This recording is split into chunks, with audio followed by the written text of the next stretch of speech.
ኢራን ሶስተኛ ዓለም ጦርነት ሊጀመር ነው አለች። ትራምፕ ደነገጡ። Donald Trump appears to have toned down his threat to strike Iran as the Islamic Republic's leadership fights back on the streets and the airwaves. የአሜሪካና ኢራን ፍጥጫም ተካሯል። ትራምፕ ወታደራዊ እርምጃ እንዲወስዱ ጫና እየተደረገባቸው መሆኑም ተገልጿል። ትራምፕ በኢራን ጉዳይ እንደተደናገጡ እንዲሁም የአቋም ለውጥ ይዘው እንደመጡም እየተገለጸ ይገኛል። በሌላ በኩል ደግሞ ትራምፕ በኢራን ላይ ወታደራዊ እርምጃ ከወሰዱ ፖለቲካዊ ነጥብ ይጥላሉ፣ ለኢራን ትልቅ ድል ነው የሚሆነው የሚል አስተያየት ሰጪዎች እየተበራከቱ ነው። በተለይ እስራኤል የጦር ድሮ ልትሆን እንደምትችልም እየተገለጸ ይገኛል። ፕሬዚዳንት ትራምፕ በቅርቡ በቬንዙዌላ የወሰዱትን እርምጃ የሚያስታውሱ የፖለቲካ ተንታኞች በኢራን ላይም አያደርጉትም ለማለት ያስቸግራል እንደሚሉ ሁሉም ኢራንና ቬንዙዌላ የተለያዩ መሆናቸውንና የኢራን መንግስት አንድነት የጠነከረ መከላከያ ኃይሉም ታማኝና ዝግጁ መሆኑን በመግለጽ በተለይ ወታደራዊ ጣልቃ ገብነት ለአሜሪካ ብዙ መዘዝ ይዞ እንደሚመጣ የሚያሳስቡም አለው። በተለይ ቀደምት ዲፕሎማቶች፣ የሀገር መሪዎች ትራምፕን ቀዝቀዝ በል ዋጋ የሚያስከፍል ነገር ውስጥ እንዳትገባ እያሉት ነው። የቀድሞ የፈረንሳይ ጠቅላይ ሚኒስትር የነበሩት ሚስተር ዶሚኒክ ደቭሌፒን ጣልቃ ገብነት እንዲሁም የመንግስት የኃይል እርምጃ ያጠነክረዋል ነው የሚሉትም። ማንኛውም የውጭ ጣልቃ ገብነት ይልቁንም መንግስት የኃይል እርምጃውን አጠናክሮ እንዲቀጥል ሊያደርገውና ትግሉንም ሊጎዳ ይችላል በማለት ጣልቃ አትግቡ ብለዋል። በኢራን ላይ ምዕራባውያን ሀገራት ተነስተዋል። የተባበሩት መንግስታት ድርጅት ሳይቀር በኢራን ጉዳይ ለስብሰባ እንደሚቀመጥ ገልጿል። የአውሮፓ ህብረትም ሆነ አሜሪካ ኢራን በተቃዋሚዎች ላይ የምታደርገውን ከባድ ጥቃት ከቀጠለች የተለያዩ እርምጃዎችን እንደሚወስዱ እያስጠነቀቁ ነው። የአውሮፓ ህብረት ተጨማሪ የማዕቀብ እርምጃዎችን ለመውሰድ እያሰበች ሲሆን አሜሪካ ደግሞ ወታደራዊ እርምጃዎችን እንደምትወስድ ገልጻለችም።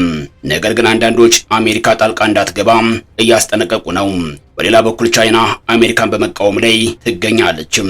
በኢራን ላይ ለምን ጣልቃ መግባት አስፈለገም ብላለችም። የኢራን የህዝብ ተቃውሞ ከተነሳም የኢራን ጉዳይ እንጂ የሌላ ጉዳይ ሊሆን አይገባም፣ በማይመለከታት አሜሪካ ጣልቃ እየገባች ነው ብላለችም። የአሜሪካው ፕሬዝዳንት ዶናልድ ትራምፕ በተደጋጋሚ በኢራን ላይ ጥቃት ለመፈጸም መዛታቸውን ተከትሎም የቻይና ውጭ ጉዳይ ሚኒስትር በኢራን የውስጥ ጉዳይ የሚኖር የውጭ ጣልቃ ገብነት ተቀባይነት የለውም ብለዋል። የቻይና ውጭ ጉዳይ ሚኒስትር ቃል አቀባይ ማኦኒንግ በመግለጫቸው ላይ ቻይና በዓለም አቀፍ ግንኙነቷ ማስፈራሪያን ወይንም ኃይልን መጠቀምን አትደግፍም ብለዋል። ቻይና ከዚህ ቀደምም በሀገራት የውስጥ ጣልቃ ገብነትን ትቃወማለችም። የቻይና ፖሊሲም በሀገር ውስጥ ፖለቲካ ጣልቃ ለመግባት የሚል ነው። የአሜሪካ የደህንነት መረጃዎች እንደሚያመለክቱት ኢራን በአሜሪካ በኩል ጥቃት የሚሰነዘርባት ከሆነም አጸፋዊ እርምጃ ለመውሰድ ዝግጅቷን አጠናቃለችም። እንደ መረጃው ከሆነ ቴሄራን በኢራቅና በሱሪያ የሚገኙ የአሜሪካ የጦር ሰፈሮችን ኢላማ ለማድረግ ተተኳሽ መሳሪያዎቿን አዘጋጅታለችም። ሲኤንኤን ከፍተኛ ባለስልጣናትን ዋቢ አድርጎ እንደዘገበው ፕሬዚዳንት ዶናልድ ትራምፕ ቀደም ሲል ወታደራዊ እርምጃ ወስዳለሁ ብለው የገቡትን ቃልና ያደረጉትን ዛቻ እንዲፈጽሙ ከውስጥና ከውጭ ከፍተኛ ጫና እየበረታባቸው ይገኛል። ይሁን እንጂ በፕሬዝዳንቱ የሀገር ውስጥ ደህንነት አማካሪዎች መካከል ቀጥተኛ ወታደራዊ ጥቃት በመሰንዘሩም አስፈላጊነት ላይ ከፍተኛ የሐሳብ መከፋፈል መፈጠሩም ተሰምቷል። የአሜሪካ ባለስልጣናት እንደሚሉት ዋሽንግተን ጥቃት ለመሰንዘር ብታቅድም ለረጅም ጊዜ የሚቆይ ጦርነት ውስጥ የመግባት ፍላጎት የላትም። በመሆኑም የሚወሰደው እርምጃ የምድር ጦርን የሚያካትትና አሜሪካን ለዓመታት ለሚዘልቅ ጦርነት የሚያጋልጥ እንደሚሆን ተጠቁሟል። ይህ በእንዲህ እንዳለም ኢራን ማንኛውም አይነት ጥቃት ቢሰነዘርባት ወታደራዊ አጸፋ ፈጣንና አውዳሚ እንደሚሆን በይፋ እያስጠነቀቀች ትገኛለችም። የቀጠናው ሀገራት ሁኔታው ወደማይቆጣጠሩት መጠነ ሰፊ ጦርነት እንዳያመራም ከፍተኛ ስጋት አድሮባቸዋል። የተባበሩት መንግስታት ድርጅትና ዓለም አቀፍ የዜና ምንጮች እንደዘገቡት ሳውዲ አረቢያን ጨምሮ የባህረ ሰላጤው ሀገራት የዶናልድ ትራምፕ አስተዳደር በኢራን ላይ ሊሰነዝር ያሰበውን ወታደራዊ ጥቃት እንዲገታም ከፍተኛ ዲፕሎማሲያዊ ጫና እያደረጉ ይገኛሉ።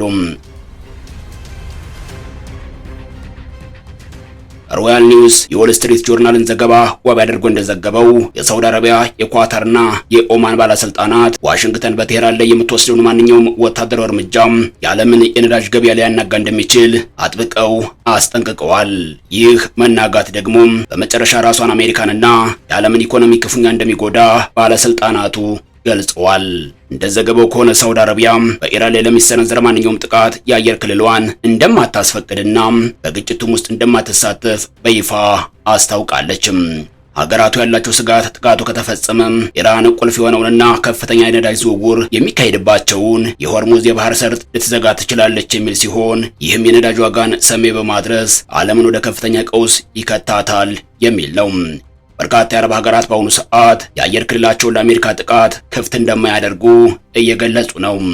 ኢራንም ለመካከለኛው ምስራቅ ሀገራት ማስጠንቀቂያ እየሰጠች ነው። በተለይ የአሜሪካ የጦር ሰፈር ላሉባቸው ሀገራት ከባድ ማስጠንቀቂያና ማሳሰቢያም ሰጥታለች። አሜሪካ እኔ ላይ ጥቃት ካደረሰች በሀገራችሁ ባለው የአሜሪካ የጦር ሰፈር ላይ ጥቃት እንደማደርስ ወቁልኝ ብላለች። አሜሪካ ጥቃት የምትፈጽምብኝ ከሆነም ኢራን በጎረቤት ሀገራት ውስጥ የሚገኙ የአሜሪካ ጦር ሰፈሮችን እንደምትመታም ማስጠንቀቂያ መስጠቷን አንድ ከፍተኛ የኢራን ባለስልጣናት ለሮይተርስ ተናግረዋል። ይህ በእንዲህ እንዳለም በኳታር በሚገኝ የአሜሪካ ዋነኛ አየር ኃይል ጦር ሰፈር ውስጥ ያሉ ወታደሮች ለቀው እንዲወጡ እንደተመከሩ 3 ዲፕሎማቶችን ጠቅሶ ሮይተርስ የዜና ወኪል ዘግቧል። ባለፈው ዓመት አሜሪካ በኢራን የኒውክሌር ተቋማት ላይ ጥቃት ከፈጸመች በኋላ ኢራን ኳታር በሚገኘው አልኡዴይድ የአየር ኃይል ሰፈር ላይ ጥቃት ከመፈጸሟ ከሰዓታት በፊት ወታደሮቿ ከጦር ሰፈሩ እንዲወጡ አድርጋ እንደነበር ይታወሳል። ፕሬዚዳንት ዶናልድ ትራምፕ በኢራን ላይ የአገዛዝ ለውጥ እንዲመጣ በይፋ እየወተወቱ ቢሆንም እስካሁን የመጨረሻ ውሳኔ ላይ እንዳልደረሱ የዋይት ሀውስ ምንጮች ጠቁመዋል። አሜሪካ በአሁኑ ወቅት ወታደራዊ ጥቃትን፣ የሳይበር ጥቃትን፣ አዳዲስ ጠንካራ ማዕቀቦችንና በኢራን ውስጥ ያሉ ተቋሚዎችን መርዳትን እንደ አማራጭ እየገመገመች መሆኑም ታውቋል። ይህ ማስጠንቀቂያ የወጣው በኢራን ውስጥ የኢኮኖሚ ውድቀትን ተከትሎ የተቀሰቀሰው ህዝባዊ ተቃውሞ የቀጠለበትና በመቶዎች የሚቆጠሩ ዜጎች ህይወት በጠፋበት ወቅት ነው። የባህረ ሰላጤው ሀገራት ግን አሜሪካ የምትወስደው እርምጃ ተቃውሞውን ከመደገፍ ይልቅ ቀጠናውን ወደማይወጣበት ጦርነትና ኢኮኖሚያዊ ቀውስ እንዳይመራው ስጋታቸውን እየገለጹ ይገኛሉ። በኢራን ለ3 ሳምንታት ለሚጠጋ ጊዜ የቀጠለውን ሀገር አቀፍ ተቃውሞ ተከትሎ የሟቾች ቁጥር በከፍተኛ ሁኔታ መጨመሩን አንድ የኢራን ባለስልጣናት ለመጀመሪያ ጊዜ በይፋ ማረጋገጣቸውን ሮይተርስ ዘግቧል። በዚህም እስካሁን በደረሰው ግጭትና የኃይል እርምጃ በብዙ ሺህ ሰዎች ህይወታቸውን ማጣታቸው ሲነገር የጉዳቱ መጠን እጅግ የከፋ መሆኑንም ያሳየ ነው ተብሏል። የአሜሪካው ፕሬዝዳንት ዶናልድ ትራምፕ ሰልፈኞች እያደረጉት ያለውን ተቃውሞ አጠናክረው እንዲቀጥሉ የሚያበረታታ መልእክት አሁንም በማስተላለፍ ላይ ይገኛሉ። እርዳታ በመንገድ ላይ ነው ሲሉ ቃል በቃል የገለጹት ፕሬዝዳንቱ ይህም አሜሪካ በቀጣይ ቀናት ለኢራን ህዝብ ድጋፍ የሚሆኑ ተግባራዊ እርምጃዎችን ልትወስድ እንደምትችል ፍንጭ የሰጠ ሆኗል።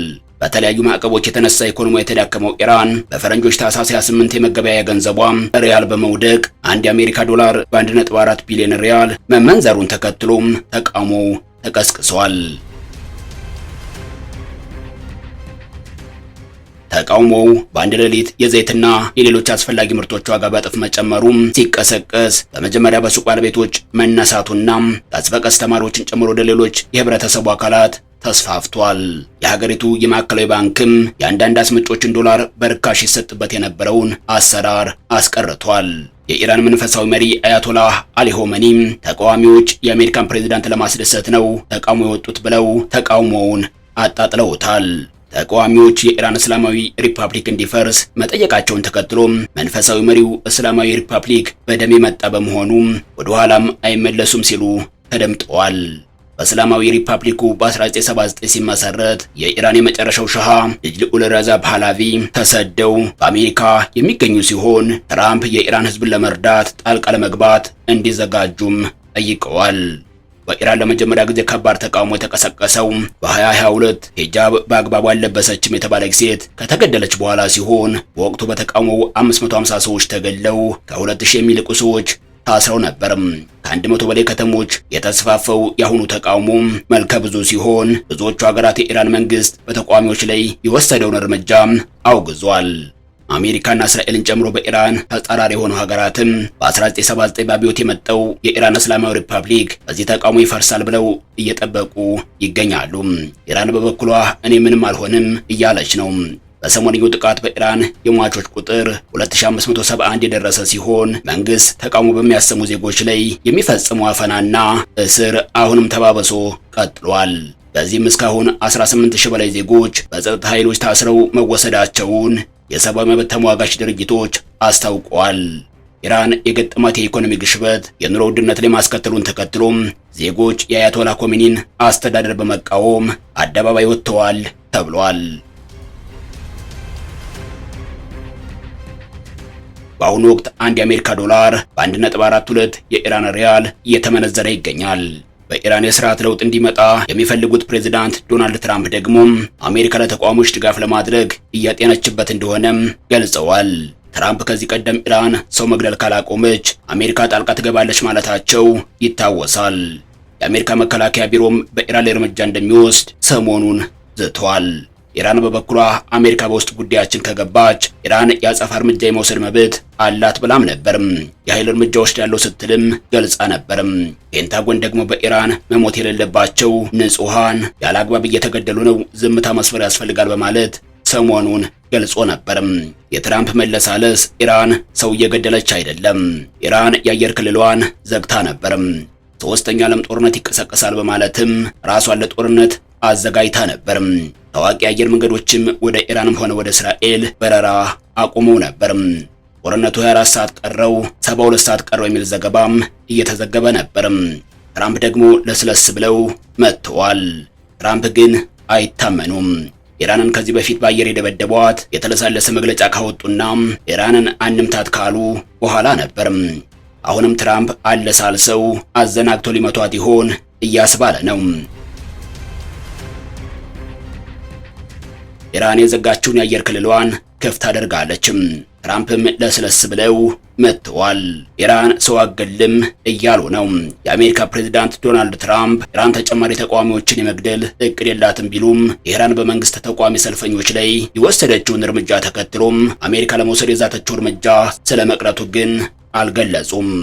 ሮብ ዕለት በዋይት ሃውስ ንግግር ያደረጉት ትራምፕ በኢራን ግድያው እየቆመ መሆኑና ግድያ ለመፈጸም እቅድ እንደሌለም አስተዳደራቸው በአንድ ጥሩ ባለስልጣን እንደተነገረው ገልጸዋል። ትራምፕ ጋዜጠኞች ለሚያነሱላቸው ጥያቄ ምላሽ ሲሰጡም ይህንን መረጃ የሰጣቸው በሌላኛው ወገን ያለ በጣም ጠቃሚ ምንጭ እንደሆነም ተናግረዋል። ይህ መረጃ እውነት ይሆናል ብለው ተስፋ እንደሚያደርጉም አክለዋል። ታህሳስ ላይ የጀመረው የኢራን ተቃውሞ የተቀሰቀሰው የሀገሪቱ ገንዘብ አቅም በከፍተኛ ደረጃ መውደቁን ተከትሎ ነበር። ይሁን እንጂ በተለያዩ ግዛቶች በፍጥነት የተስፋፋው ተቃውሞ የኢራን ሃይማኖታዊ አገዛዝ ላይ የቅቡልነት ቀውስ ፈጥሯል።